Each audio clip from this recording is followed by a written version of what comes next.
Haleluya, puji Tuhan. Salam sejahtera bagi seluruh keluarga besar GPDI El Shaddai dimanapun berada. Resilient, kuat di dalam Tuhan.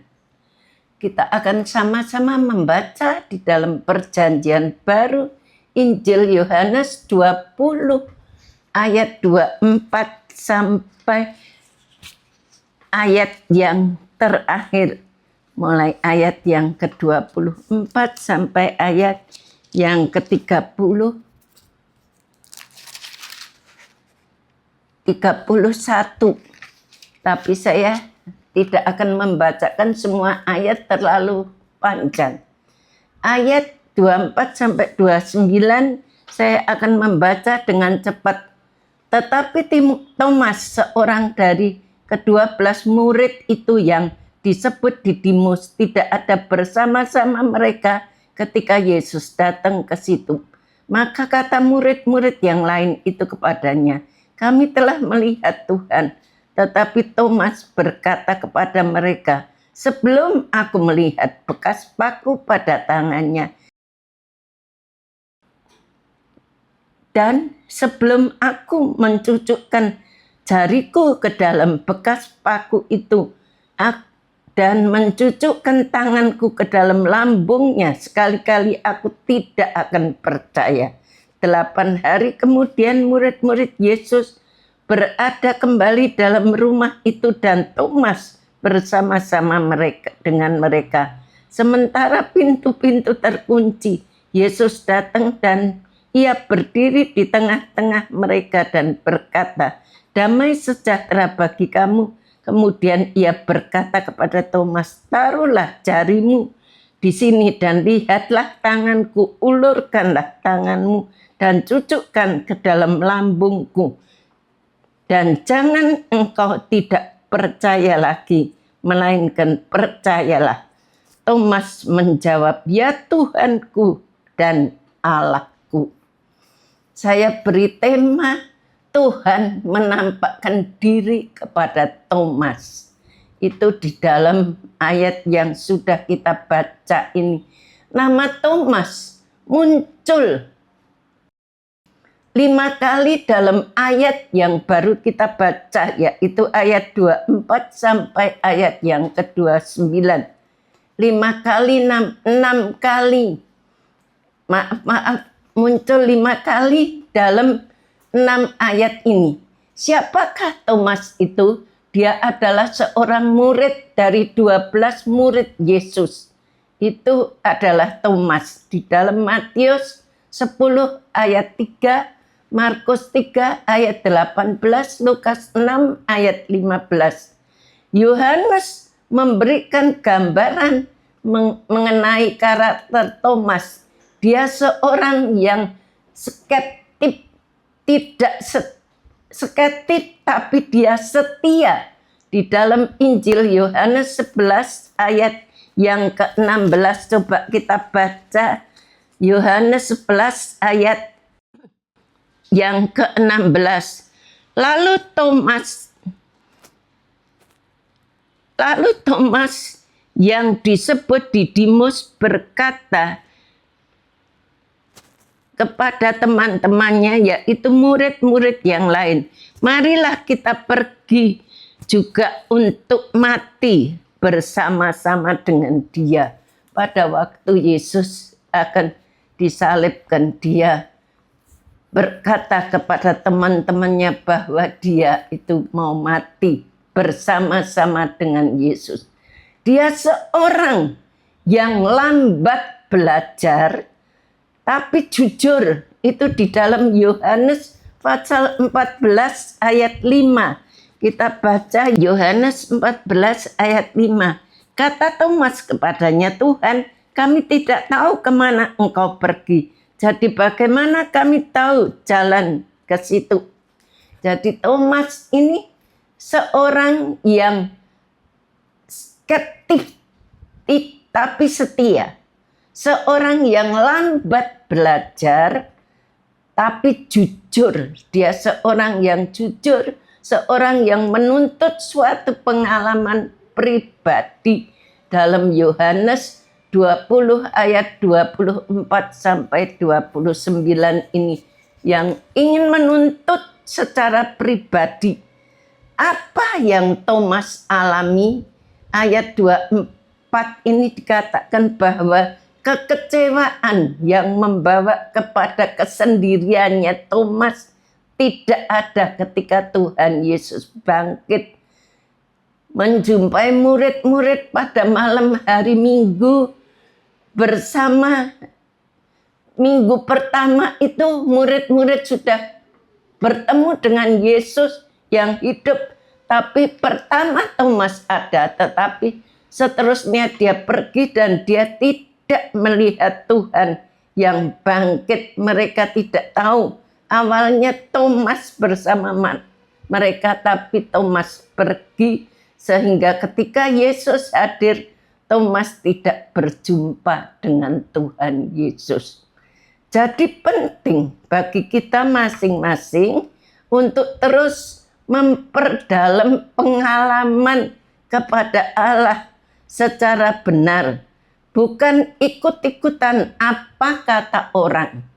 Jadi kita kalau ikut Tuhan itu kita ikut secara benar. Bukan ikut-ikutan orang apa kata orang. Bukan juga mengikuti tokoh-tokoh tertentu. Tapi sungguh-sungguh mengenal Dia. Kita sungguh mengenal Yesus, mengenal Tuhan secara pribadi.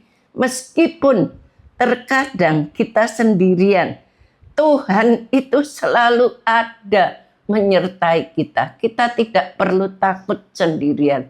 Tuhan ada selalu menyertai kita di segala situasi keadaan. Dalam keadaan apapun Tuhan ada. Bahkan rohnya senantiasa memberi petunjuk dan kekuatan agar kita tetap berjalan di jalan yang benar sesuai kehendaknya.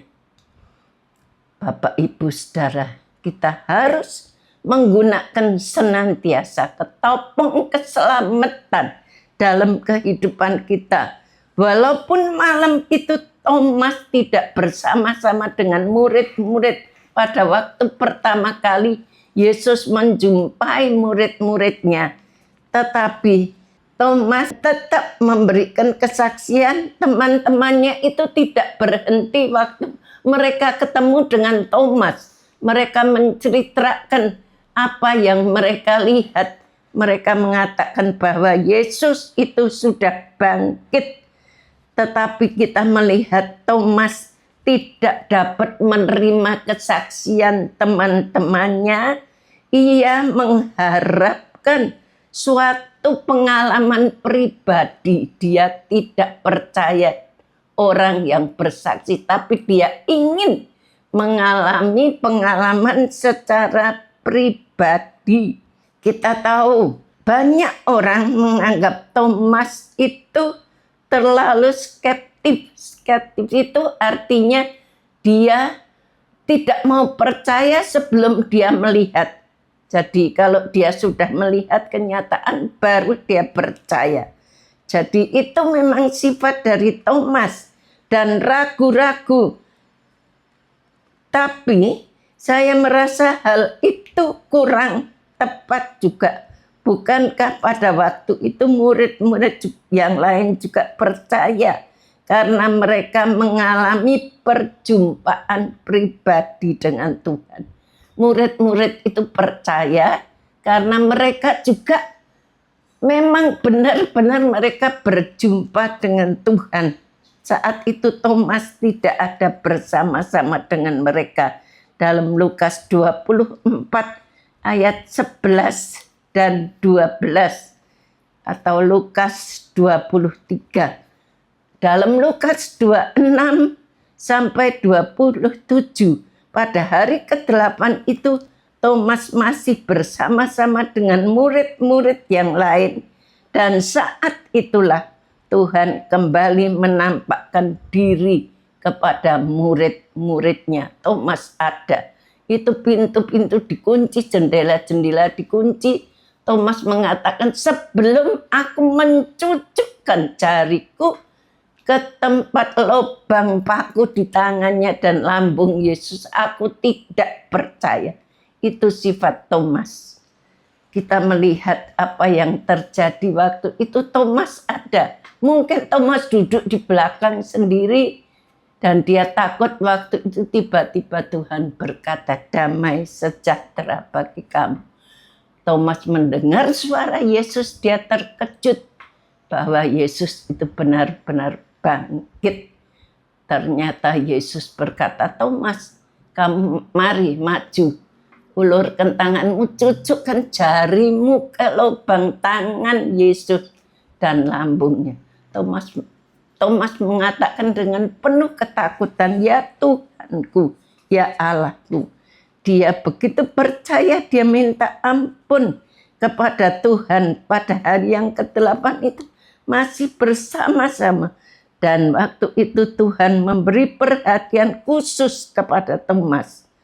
Tuhan tahu persis apa yang diperlukan oleh Thomas. Dan Tuhan menjawab Thomas sesuai kebutuhannya.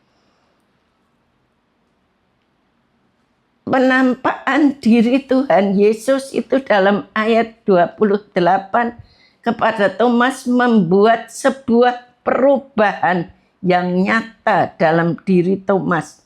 Setelah Thomas melihat secara pribadi Tuhan Yesus yang bangkit, hidupnya berubah dari awal yang tidak percaya menjadi munculnya pengakuan iman yang pertama. Dia mengatakan, ya Tuhanku, ya Allahku. Tuhan, Thomas itu bukan hanya sekedar menganggap Yesus sebagai guru, nabi, atau penyelamat. Tapi Tuhan Yesus adalah Tuhan dan Allah bagi kita. Dia mengaku dengan setulus hati bahwa Yesus itu adalah Tuhan dan Allah penyelamatnya. Karena dia mempunyai ketopong iman, ketopong keselamatan. Thomas itu mempunyai ketopong keselamatan. Yesus sebagai tokoh keselamatan dalam kehidupan dari Thomas. Biarlah kita jadikan Yesus itu sebagai ketopong keselamatan di dalam kehidupan kita semuanya. Terima kasih telah mengikuti renungan 79. Kiranya dapat menjadi berkat kita semuanya. Bapak, Ibu, Saudara yang ingin didoakan untuk pokok doa tertentu, menceritakan kesaksian baik mujizat kesembuhan, pemulihan masalah keluarga dan lain-lain, dapat disalurkan melalui cas WhatsApp di nomor 081327420088. Mari kita berdoa. Terima kasih Tuhan, berikan kepada kami ketopong keselamatan itu senantiasa untuk kami miliki dalam hidup ini, untuk menghadapi situasi keadaan-keadaan yang senantiasa membimbangkan kami seperti Thomas. Tapi kami yakin, kami percaya Tuhan Engkau Allah yang luar biasa, yang kami sembah ada selalu di dalam kehidupan kami. Berkati seluruh keluarga besar GPDI El Shaddai dimanapun berada. Tuhan lindungi, pelihara, dan teguhkan iman percaya mereka. Berkati Ibu Gembala kami Susan Malino Tuhan.